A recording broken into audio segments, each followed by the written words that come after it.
जब सिस्टम किसी नौकरी की नोटिफिकेशन जारी करता है तो उन पेपर के डार्क ब्लैक अक्षर में हमें सब दिख जाता है कि इसमें सब कुछ काला ही होगा। अब तो ऐसा लगता है कि नोटिफिकेशन भी काले मन से ही निकाली जाती है। स्टूडेंट से एग्ज़ाम करवाने के नाम पर फ़ी वसूल की जाती है और फिर ना तो कोई वो एग्ज़ाम होता है और ना ही एग्ज़ाम पे चर्चा होती है, और हम स्टूडेंट के पास रह जाता है तो सिर्फ वही काले अक्षर। फिर भी उन काले अक्षरों को अपने छोटे से कमरे के बड़े से दीवार पर चिपकाकर ही सांस में पढ़ाई करते हैं कि कभी तो सिस्टम और सिस्टम के लोगों को शर्म आएगी, कभी तो उन्हें हम बेरोजगारों पर तरस आएगी, या फिर कभी तो किसी बड़े अधिकारी, मंत्री, मीडिया को उन 2.5 करोड़ फॉर्म पर नजर जाएगी जिसका बत्ती बनाकर ये लोग देशभक्ति का दिया चला रहे हैं। लेकिन नहीं, तो ये मत भूलिए साहब कि हम युवाओं को भी दिया जलाने आता है। बत्ती को मसाल बनाने के औकात हम युवा भी रखते हैं, और जिस दिन उस मशाल को लेकर देश का युवा सड़क पर उतर गया ना, आपके काले मन और काले अक्षर का हिसाब किताब बराबर कर दिया जाएगा। युवा भारत की बात होती है तो सरकार और मीडिया चैनल सीना ठोक कर इतराते हैं, पर वहीं बात बेरोजगार भारत की आती है तो सरकार और बड़े बड़े मीडिया चैनल्स की बत्तीसी गुल हो जाती है। सनद रहे सरकार, ये एनालॉग नहीं डिजिटल इंडिया है।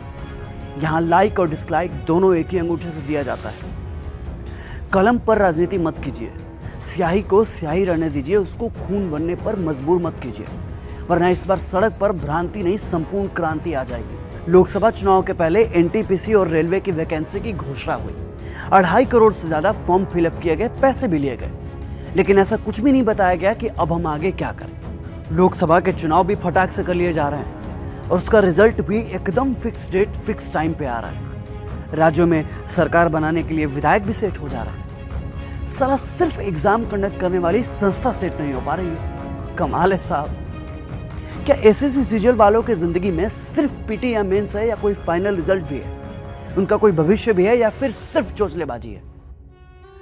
एक स्टूडेंट आपसे ये पूछता है कि आखिर कब तक सरकार और सरकारी आयोग हमारी जलती हुई जवानी को झुलसाते रहेंगे?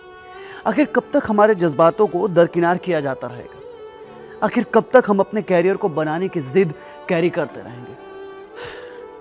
2017 वाला भी एसएससी का रिजल्ट अटका पड़ा है। 2018-19 का तो छोड़ ही दीजिए।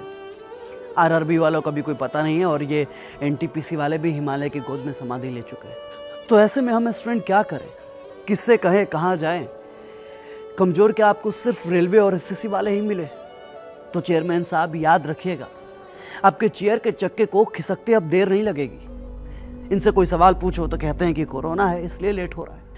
अच्छी चांदी काट रहे हैं आप, वो भी कोरोना के नाम पर। जब नीट और जेईई के एग्जाम कराते हैं तो आपका कोरोना गायब हो जाता है। जब बीएड एंट्रेंस एग्जाम में सोशल डिस्टेंस की धज्जियां उड़वाते हैं तो आपका कोरोना क्वारंटीन हो जाता है। लेकिन बात जब हम अपने रिजल्ट की करते हैं तो कोरोना आ जाता है। सही चल रहा है, सही चल रहा है, लेकिन गलत ना हमारे साथ हो रहा है, और इस गलत का सही जवाब तो देना पड़ेगा आपको। देखिए साहब, हर चीज की ना एक लिमिट होती है। पेशेंस का भी पेशेंस होता है, और अब ना लिमिट भी लिमिट क्रॉस कर चुका है। इस देश का युवा चोट से ज्यादा वोट को प्रेफरेंस देता है, और जिस दिन अपने इंडेक्स फिंगर से ईवीएम पर प्रेस कर दिया ना, तो आपका बिका हुआ प्रेस भी कहीं का नहीं रह जाएगा। और मीडिया वालों की क्या बात करें साहब, वो तो शर्म को हॉर्लिक्स और ग्लूकोन डी में मिला के पी गए हैं। इन्हें देश की बेरोजगारी, युवाओं के टूटते हौसले और हम स्टूडेंट के बिखरते सपनों से कोई लेना देना नहीं है। मीडिया में चीन के माल के बहिष्कार की खबर चल रही है, पर इसी देश में हम युवाओं को, हम स्टूडेंट को बहिष्कृत किया जा रहा है। इससे किसी को कोई लेना देना नहीं। इन्हें दलित, हिंदू, मुस्लिम, ब्राह्मण सबकी खबर है, सिर्फ हम बेरोजगार स्टूडेंट की कानों कान खबर नहीं। तो बताइए ना साहब, हम आपका बाइकआउट क्यों ना करें, जब आपने हमें सालों से बाइकआउट करके रखा है? आपकी खबर हमारे किसी काम की है ही नहीं, तो आप किस काम के हैं? और इस बार तो आप भी देखोगे कि हम स्टूडेंट और बेरोजगारों को बाइकआउट करने का नतीजा क्या होता है। हमारी संवेदनाओं को कुतरने का आगाज आपने किया है, तो हमारी भावनाओं से खेलने का अंजाम भी आप भी देखोगे। अगर आप हमारी समस्याओं को नहीं सुलझा सकते तो आपको कुर्सी पर बैठने का कोई हक नहीं है। और हाँ, आपके सिस्टम में जो दीमक लगा है ना, उसे साफ कर लीजिए अब भी, क्योंकि एक ना एक दिन इसका हिसाब तो आपको देना होगा।